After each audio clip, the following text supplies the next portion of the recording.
Ladies and gentlemen, bulls and bears and the zero DTE degenerates, this is your official signal. Your signal to double down, to bet the house, to go all in or nothing, because the opportunity of a lifetime is here, and it isn't Nvidia or Apple or PayPal. It's the Wall Street Journal's latest article telling you the market is overvalued. And on this channel, we follow 3 key rules. Number 1, buy assets. Number 2, buy those assets on a dip. And number 3, fade the fake news media. And I hope you got some spare cash on the side, because the signal has triggered. And if you don't have cash, that's okay. Just swing by California and partake in the daily looting. Just make sure it's under 950 and your GTG. That means good to go for all my followers born before 1997. Anyway, enough chit chat. Are we gonna make some money or what? Let's roll the tape. Welcome everybody to the daily recap show where we talk about stocks and the financial markets. My name is Chase. Guys, if you like this video, please subscribe, hit that notification bell as well as the like button, and leave a comment for the algorithm. Let's get into it. This is the daily heat map of the S&P 500 and another mixed,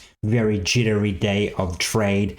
Mixed in the mega caps, mixed in the broad market. The Dow Jones hit another new all-time high as financials and healthcare led the overall rally today. We also saw Nvidia up 1.61% ahead of its earnings tomorrow, and that did help semiconductors as a whole, software, and then technology. Infrastructure was fairly upbeat, ex Microsoft. Apple was flat. Google and Meta were a dumpster fire in comm services, and so too Amazon and Tesla in the discretionary space. But the biggest loser of today was energy. It was down 0.9%, followed by utilities. However, utilities was the only defensive sector at the bottom of the heap. We saw staples, real estate, and healthcare all positive here today, as the market still feels a bit of anxiety going into Nvidia's earnings, as well as some of the heavy data prints we have. We did see highly cyclical sectors and rate sensitive sectors outperform, with the tech up 0.6% and financials down 0.5%. But the real winners today were large caps, the markets positioning themselves accordingly ahead of Nvidia's earnings, as well as the data in this next week. And that just led to the large caps outperforming and smalls and mids giving some back. It was also a very mixed day globally. Actually more of a red day. The US was slightly green, but the rest of the world, excluding like India and certain parts of Europe, were fairly red. China was really red coming off some major earnings reports. Same here with Southeast Asia. Australia, New Zealand was incredibly red, and South America. So very mixed day globally. Like I said yesterday, what we're simply doing is just digesting its healthy market action, especially as we continue to see the rotation take place under the hood. The equal weight was flat today, and yes, the S&P 500 and the Nasdaq did outperform the equal weight. That's still a positive day nonetheless. That's exactly what you want to see. Now, the IWM small caps and mid caps did lose today, and I think it was just officially giving some back after last week's gains. But also we saw the 10-year yield rise 0.18% today. The 30-year yield rose 0.15% today, and that did have an overall effect on small caps. We saw the dollar did fall, and that's what buoyed large caps here today. So a very interesting day in the market. We sort of had different parts of the economy move, stuff like yields and the dollar affect different parts of the market. And that's why the price action culminated the way it did today. Commodities continue to do commodity things, I guess. Silver now officially back above the $29 area, and gold continues to notch new all-time highs. It's sort of just like having this like pity patter stair step, new all-time highs price action right here. I do think gold is going to go higher in the very long term. And then crude was down 2.16% today. That's a violent candle coming off some very strong bullish candles. Crazy what you see. But looking at the S&P 500, and to be honest, there were some bearish things that happened in the gamma chart. The gamma flip zone actually moved slightly down. It was at 55.70 just yesterday. It's now at 55.50, back to where it was last week. That's actually kind of a bearish sign. You don't really want to see that. Yes, I guess it does have more room to go down and find support now. Generally speaking, if the gamma flip moves down, it means that options traders are taking positions that's going to benefit from downside momentum. And I think it's just a bit of hedging into Nvidia's earnings. I think the risk to reward going into Nvidia's earnings is highly favorable to the downside, especially if they miss. versus what could happen on the upside. And so I think that's why the gamma flip moved down. Just a bunch of options traders hedging in stuff like the S&P 500, in stuff like the Nasdaq. And while it wasn't reflective in the overall price action here today, it did affect the underlying structure of the market. And that's why the gamma flip moved down. But we're still buying dips, we're selling rips until the 5,700. Now, ideally, the risk to reward from here to here is far less than from like here to here. However, the plan is in positive gamma, which is when we're above the gamma flip zone, we buy dips, sell rips. So if we can get a move to this 5550 area, this is where you would buy and you would target the 5700 area. But be careful, maybe wait for a close if we do wick below, because if we close below the 5550 area, that does open up 5450. And I think this market is just waiting for bad news to sell and take us lower. RSP continues to look very, very strong. I think if you are going to buy dips here at the 177 area, I think this is going to offer good support for us to make the next move higher in the RSP. I think the RSP is going to go hit like 185 before the end of the year, in my honest opinion. The IWM, just digesting a bit of these gains, right? Like this was a pretty solid week last week for the IWM, and we're just sort of digesting gains and seeing what's going to happen with the yield complex, Nvidia, as well as earnings and PCE later this week. The Nasdaq is looking like it wants to make a lower high right here. I mean, we could just like continue this tomorrow if Nvidia reports great earnings, but I think if Nvidia miss this looking like a lower high, and I think we're probably going to go back to these levels right here, or at least this line of support, which if you actually zoom out was where we actually made these all-time highs right here, sort of March, April at the start of this year. So if Nvidia miss earnings, you probably want to target like the 18,300 here in the Nasdaq, and maybe even these lows if things get really violent, not in a single day, but over the next week or so, because this will just be a lower high in the context of making an equal low relative to this low and a lower low relative to that low, not going to retake all-time highs. That does look a bit bearish, and that probably will forecast some price digestion, sideways trade in the Nasdaq over the coming months, leading into Nvidia's next quarter. This is Nvidia's year-to-date chart on a percentage return. It's looking at the 170 plus level. I think if Nvidia beats earnings and the street like what they're seeing, I think we go and target new all-time highs, the 140 region. But if Nvidia miss, I think the market's probably going to want to go retest these lows right here at the $90 region. And that's why I say the risk to reward is very, very favorable to the downside. And that's why we saw quite a bit of hedging.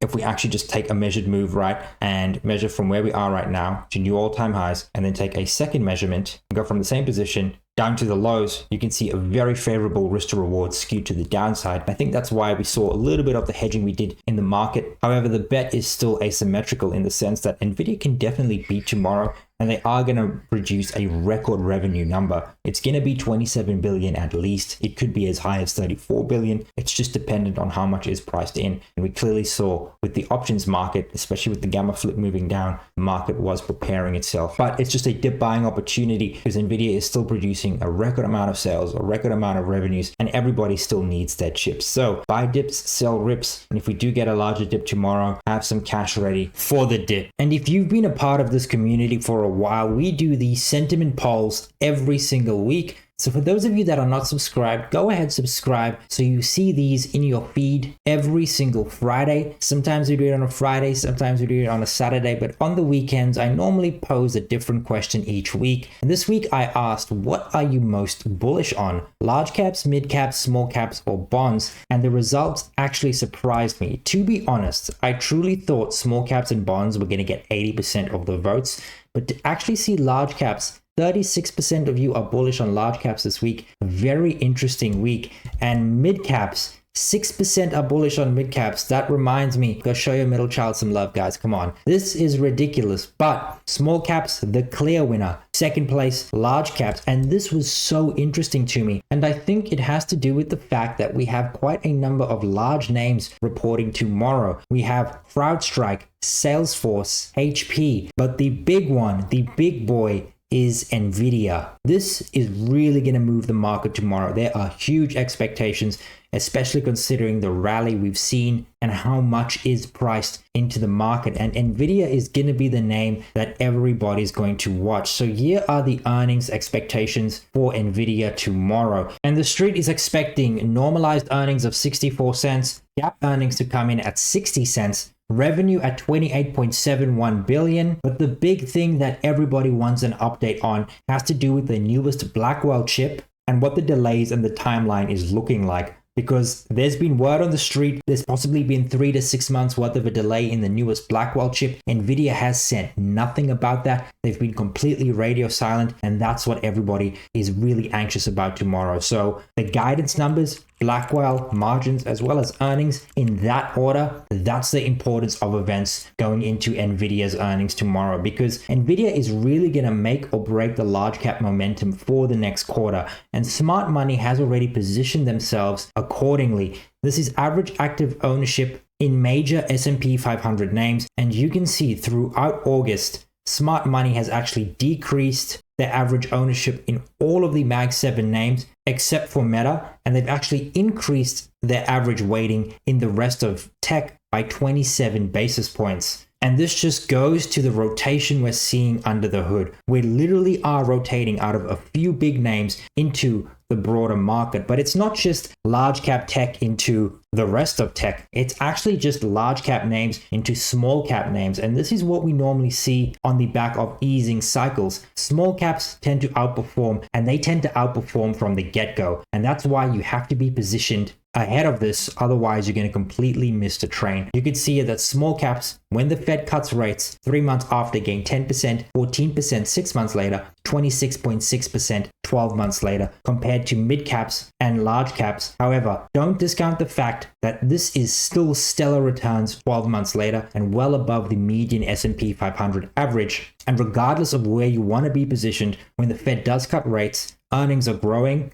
you want to hold equities, small, medium, or large. And this is because rate cuts are almost immediately accretive to margins and accretive to longer term growth. And we really are seeing that in earnings estimates. Now, we're not going to look at S&P 500 estimates because we always do that. This is S&P 500 mid caps and S&P 500 small caps. In 2024, the third quarter, fourth quarter, earnings for the S&P mid caps fairly lackluster, still negative earnings here in the third quarter, positive earnings in the fourth quarter. The same is true with the S&P 600. But then you go to the calendar year 2025 earnings. Mid cap is expected to return 17.21% for the calendar year 2025. And S&P 600 small cap is expected to return 19.19%. And look at this third and fourth quarter earnings growth for S&P for small caps, 24%, 21%, roughly the same here for mid caps. And this is what I mean. Rate cuts are immediately accretive to margins, longer term accretive to growth, and that's why you want to hold equities. And a turnaround in earnings growth and acceleration is actually typical in a bull market. You can see that this is S&P 500's average EPS growth in a bull market. The bull market bottoms right here, and then what happens? We actually get a massive acceleration up. This blue line is actually the average trailing 12-month earnings, and this is what we're actually doing right now in 2024 from the October 2022 bottom. And you could see that if we do follow the typical bull market trajectory, earnings should inflect much higher, up to 25% higher from where we are right now. And again, you want to hold equities because this is what happens in rate cuts. Cheap money creates growth, and lower rates inflect on margins. And as companies make more money, they create more shareholder value. And you can see 2024-25 S&P 500 buybacks are looking like 13% and 16% respectively. And as all of this is occurring, S&P 500 financial balance sheets are some of the best they've ever been, except for year in 2008. Income minus expenditures, which is pretty much corporate balance sheets as a percentage of GDP, is looking very, very healthy. This is exactly what you want to see. And this is why, even though valuations are so high, it's worth holding equities, because look at the year 2000, right? This wasn't even the 2000 crash. This was 1990 all the way to the year 2000. This is where we are right now, heading into a cutting cycle. Stocks and companies are better positioned than ever, and this is the bull case as to why you want to hold equities. At the same time, next 12 months forward margins are sitting at 13.3%. Current S&P 500 margins is 12.2%. So that's a 110 basis point difference between now and the next 12 months. Earnings are growing, margins expanding, buybacks are happening, corporate balance sheets looking like the best they've ever have. You want to own stocks in that type of environment, but it's all dependent on the macro. And we got the latest update to the Fed's GDP now, and it's sitting at 2%, unchanged from last week. So right now, the economic data is neither having a positive or negative effect on growth, and this is a good thing. However, we do want to see this tick up, because even just a poor data print can send us below 2%, and stocks will react very negatively to that, because stocks are hypersensitive to economic data right now, including but not limited to the labor market. The labor market has come more into focus at the Fed. This is now one of their main priorities, and this is job layoffs and discharges. You can see we've had a huge uptick here in recent months as the unemployment rate has spiked up, but this is actually normal. We do get these spikes. It's not a one-way stream, but if this does continue to move up, that's when things get concerning. However, what I do see with this is just some form of normalization from the peak we saw here in 2023 after the COVID situation. Job postings have also moderated, but again, I don't see this as an actual collapse. I just see this as moderation from what was a very frothy peak post-COVID. And what's also contributing to the unemployment rate is actually just the recent surge in immigration. This has simply boosted the labor supply, and that's why the unemployment rate is ticking up. And assuming 1.5 million of net immigration in 2025, Goldman estimate the go-forward break-even rate in 2025 into 2025 to be around the 150,000 mark. Essentially, the non-farms break-even rate refers to the number of jobs that need to be added to the US economy each month to keep the unemployment rate stable. That's at 150,000. We've seen a mild deceleration in non-farms, and we're going to see what this looks like in the August report. And this is why the unemployment rate is so important for the markets going into rate cuts, because when the unemployment rate rises and we do get rate cuts, stocks, the economy, and the market do not fare that well. But when the unemployment rate is falling or holding up steady and we do get rate cuts, the S&P 500 tends to do very, very well in the subsequent years. But if you've made it up until here, thank you so much for watching. If you like this video, please subscribe, hit that notification bell, like this video, and leave a comment for the algorithm. Cheers.